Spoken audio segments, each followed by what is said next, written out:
Good evening, I'm Dennis Ward. Welcome to APTN National News. We start tonight with breaking news out of Ottawa, where the Canadian Human Rights Tribunal has rejected the federal government's $20 billion child welfare settlement with the Assembly of First Nations. With reaction from the Assembly of First Nations and First Nations leaders in Manitoba, here's Daryl Stranger. The CHRT has stated that the deal did not fully satisfy its orders, as it reduced the amount for some children, left others out completely, and did not guarantee the $40,000 in compensation for each child and caregiver. Assembly First Nations Regional Chief Cindy Woodhouse has been leading the way for the AFN in this case and expressed her disappointment with the ruling. Today we learned sadly that this settlement agreement has not been approved. I'm deeply frustrated. It's a sad day for the many First Nations families learning today that their long wait for compensation and acknowledgement is going to continue. I don't know when or if compensation will flow to these kids and families at this stage. We had come so close to compensation, finally reaching our people, and today's ruling is a significant setback. Assembly of Manitoba Chiefs Acting Grand Chief Cornell McLean called out Cindy Blackstock, Executive Director for the First Nations Child and Family Caring Society. We speak about every child matters. In Cindy Blackstock's eyes, no child matters. You know, it seems that they're listening to whatever she has to say in terms of how this compensation moves forward. It doesn't seem in her eyes that it's good enough. You know, I'm hoping that, this is fixed in a short period and not years down the road. Grand Chief Garrison Satie of the Manitoba Kiiwetinoong Ogamaganak also had strong words against the decision. This is another act that's re-victimizing these children, waiting for compensation that is rightly due unto them.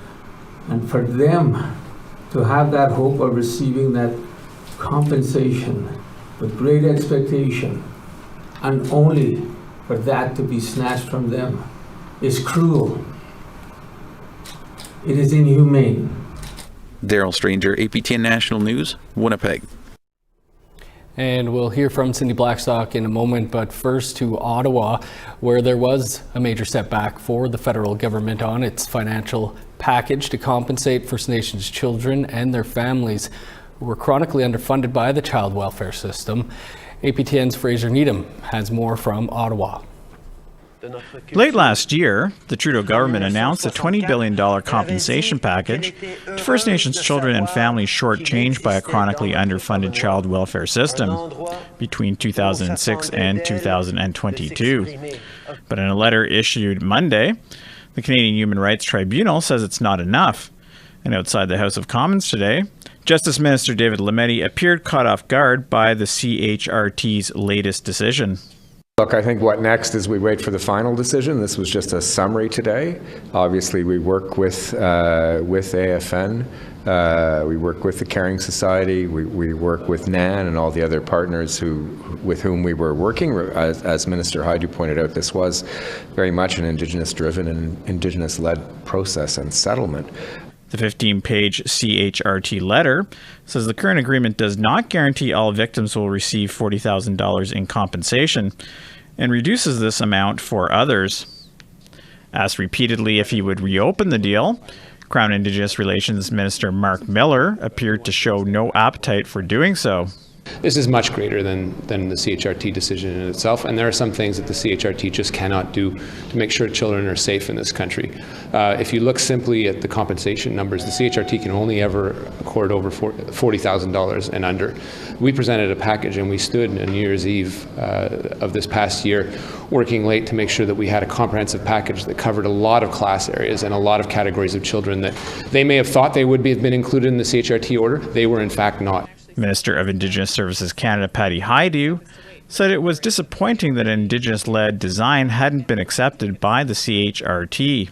There is a continued commitment to First Nations to make sure that we satisfy both aspects of these historic agreements, by the way, and agreements that our First Nations partners have worked incredibly hard on arriving at. So we'll wait to see the details from the tribunal, but we'll continue to work with First Nations partners on both aspects, the compensation piece and on the reforming the system.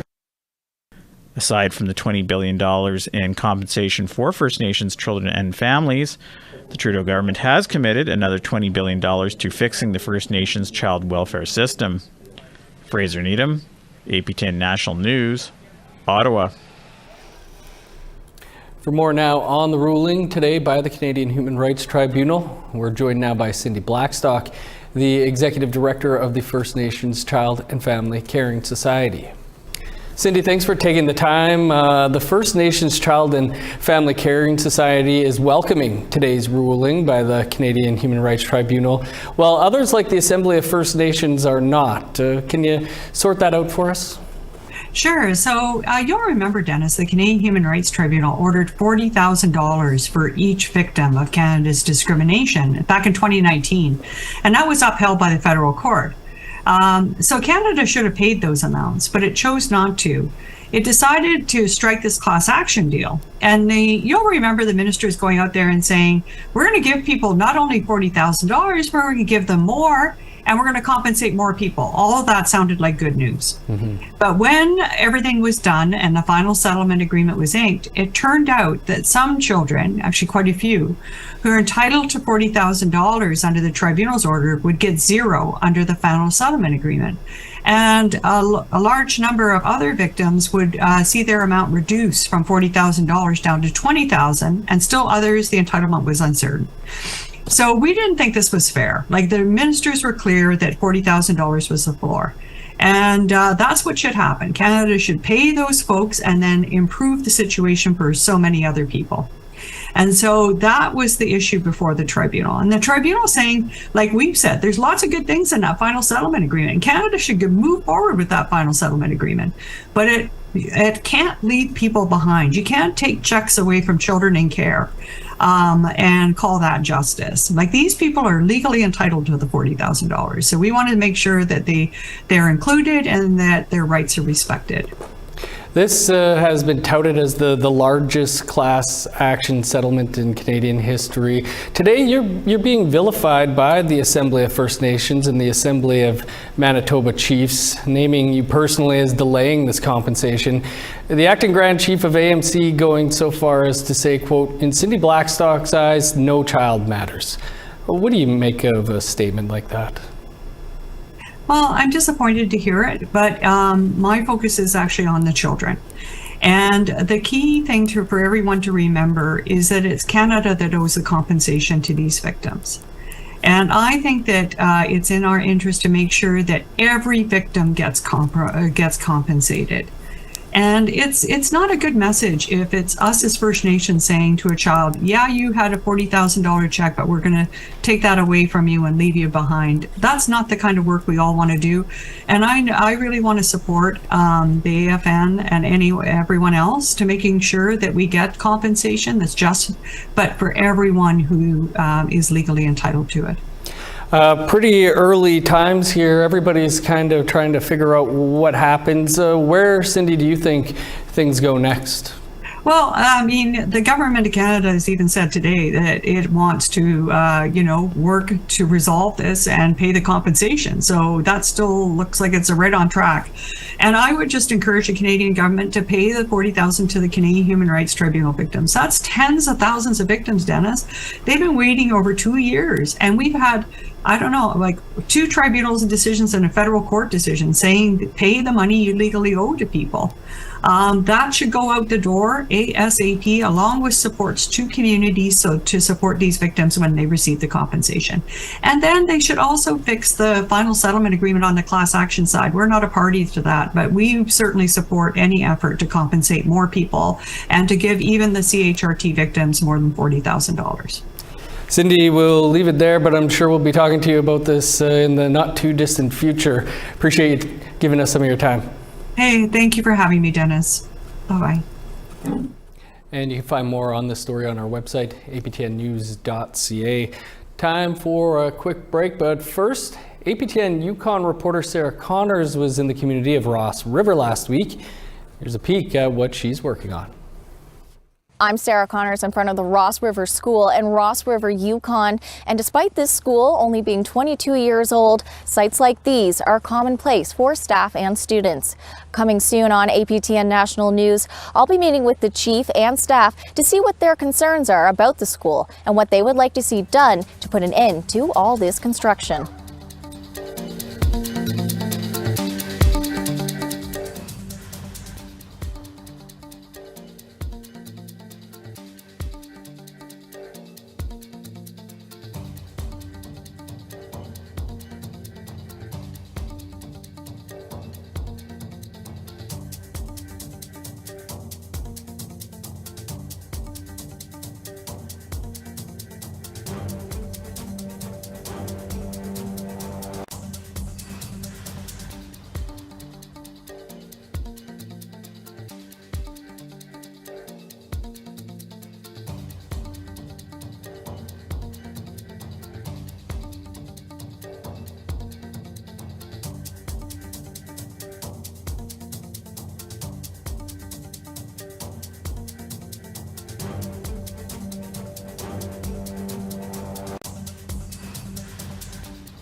Welcome back. An apology ceremony for a First Nation family wrongfully detained by the Vancouver Police Department was cancelled after officers involved in the incident did not attend. Hailsuck Nation says the officers not attending is an example of the police department's lack of respect for Indigenous culture. APTN's Lee Wilson has more. Today we were hoping to be joined by the constables that were involved in the handcuffing incident with Max and his family. Chief Marilyn Slett of the Hailsuck Nation expresses disappointment that VPD officers involved in the wrongful detaining of 2 band members at a BMO in Vancouver in 2019 were not in attendance in an apology ceremony at their big house in Bella Bella. The ceremony was cancelled when the officers did not show. It was part of a human rights settlement on behalf of Maxwell Johnson and his 12-year-old granddaughter. Johnson says the healing cannot move ahead without those officers. It's very disheartening to get the news that the 2 officers can't be here without any explanation, and we can't go full circle with our healing now because they chose not to show up. Vancouver Police Department leaders were in attendance in Bella Bella for the scheduled apology ceremony. An uplifting ceremony for Johnson was held instead. The community members and officers who attended shared a meal. On behalf of the Vancouver Police Board, Vice Chair Faye Whiteman apologized to Maxwell Johnson and his granddaughter. The board does apologize for the lasting pain and trauma that Mr. Johnson, Torianne, and their loved ones and this community has experienced as a result of this incident. I'm a grandparent myself of a 13-year-old, and I can tell you that I cannot imagine the pain of seeing my granddaughter handcuffed. APTN News contacted VPD and VPD board for a comment, but did not receive a response before airtime. The Helsing Nation says they had discussions with VPD and wrote letters to express the importance of the apology ceremony, and added the two officers were publicly invited. Chief Slett says the no-show by officers shows the Vancouver Police Department's lack of respect for Indigenous culture and traditions. When a colonial institution seeks to reconcile and to begin reconciliation together, it is a prerequisite that they show respect for our customs and engage directly with our communities. The Helsing Nation says they are seeking to reset the relationship with police and hope the officers apologize to bring closure to Maxwell Johnson and his family. Lee Wilson, APTN National News, Kitimat. The third annual Walk a Mile in a Ribbon Skirt took place last weekend at the West Edmonton Mall in Alberta. Hosted by Ashley Collingbull, the event's goal is to raise awareness and acceptance of traditional ribbon skirts. The event featured a fashion show with a walk through Canada's largest mall and was capped off with a round dance. Walk a Mile in a Ribbon Skirt is to showcase beauty in Cree culture and to showcase our beautiful ribbon skirts. They are a symbol of strength, beauty, and sisterhood. We need to normalize the respect of traditional ribbon skirts. Time for one more quick break. Coming up, an artist wants to transform a deserted riverside dock with a dubious past into an honoring place for the murdered and missing. We're hoping to plant a forest, a healing forest of spirit trees.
Welcome back.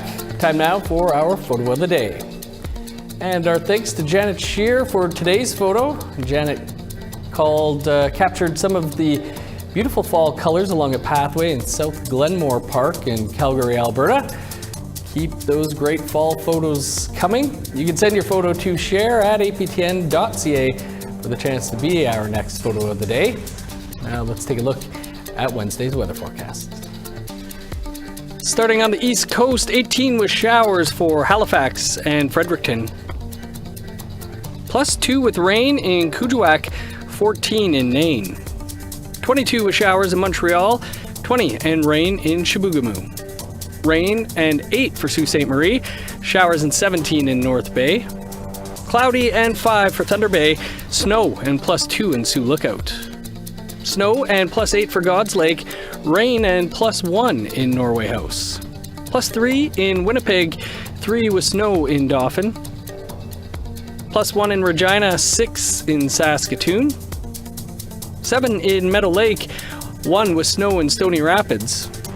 In northern Alberta, +4 with snow in Fort McMurray, 5 and snow in Grand Prairie. 8 for Edmonton, 9 above in Lethbridge. +12 with rain in Vancouver, 11 in Kamloops. +4 with showers in Prince George, 6 with snow in Smithers. -14 in Old Crow, snow and 2 for Whitehorse. 0 with snow in Yellowknife, snow and -5 in Wrigley. -17 in Sax Harbor, 10 below with flurries in Pawlatuck. +1 in Chesterfield, -22 with snow in Cambridge Bay. -15 with snow in Resolute, 14 below in Arctic Bay.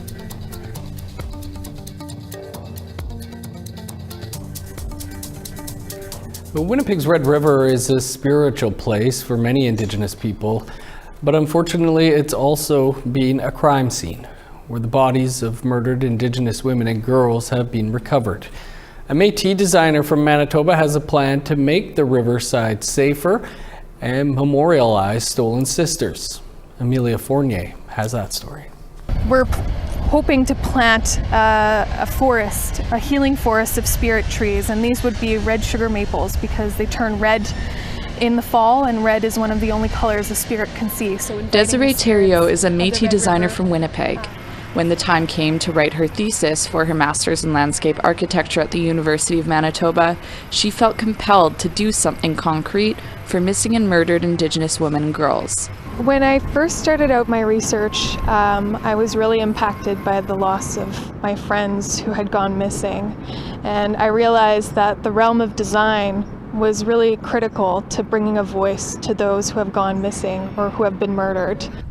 Many women and girls have gone missing or have been found murdered along the Red River that cuts through Winnipeg. She envisioned a revitalization of the Alexander Dock site, where the body of Tina Fontaine was found in 2014. The plan includes a flood-proofed path leading to the forks where the Red and Assiniboine rivers meet, a spirit forest, and a sacred fire that would be lit every time an Indigenous woman disappears. The smoke of the sacred fire would not only alert everyone, but it would also mask the Human Rights Museum, because not only is it another stolen sister, but it is masking how the human rights, masking the rights of many Indigenous women that are still going missing. Thériault said the Truth and Reconciliation Commission's calls to action emphasize how art can raise awareness of MMIWG, but they don't acknowledge the power of architecture. The land is such a powerful medium to create space for reconciliation, to create space for memorialization, and to create space for justice for missing and murdered Indigenous women and girls. It's not just symbolic gestures. Thériault's plan also includes enhanced security along the river, like improved lighting and visibility. She consulted and collaborated with family members of MMIWG, like Bernadette Smith, a Manitoba MP. Her sister, Claudette Priscilla June Osborne Tayo, disappeared over 14 years ago.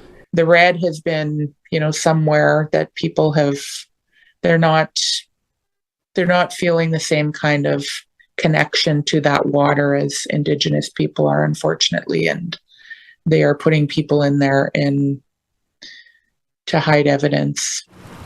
She said Terrio's project would be a way for Indigenous people to reclaim the river. Groups still go to that space. And tourists come from all over Canada. And I think it's going to start a conversation as well as educate, people on the realities of what Indigenous people face. Being discarded like they're nothing, right? Being thrown into the Red River like they're garbage. Terrio has submitted her plan to the City of Winnipeg via email months ago, and a representative said that this project is in line with their downtown revitalization plan, but concrete commitments haven't been made.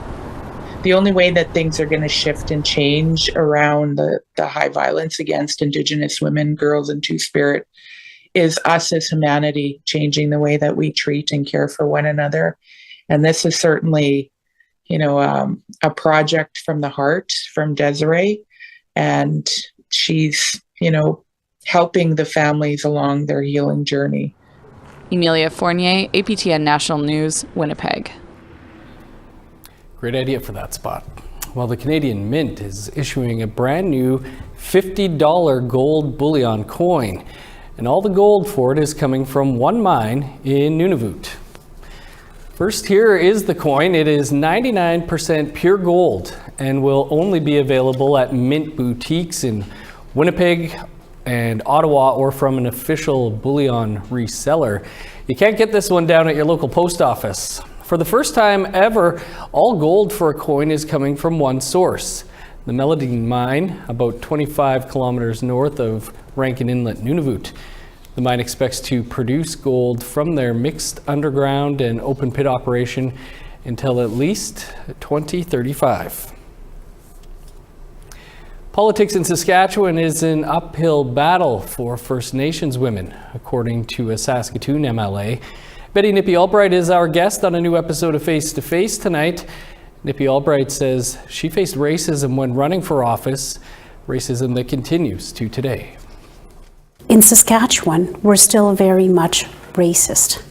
Indigenous people face racism. As a First Nation, a highly educated woman, the obstacles I faced to get to where I'm at is unreal. If I were a First Nation man, I would have been elevated and paraded around all over and saying, look at this person.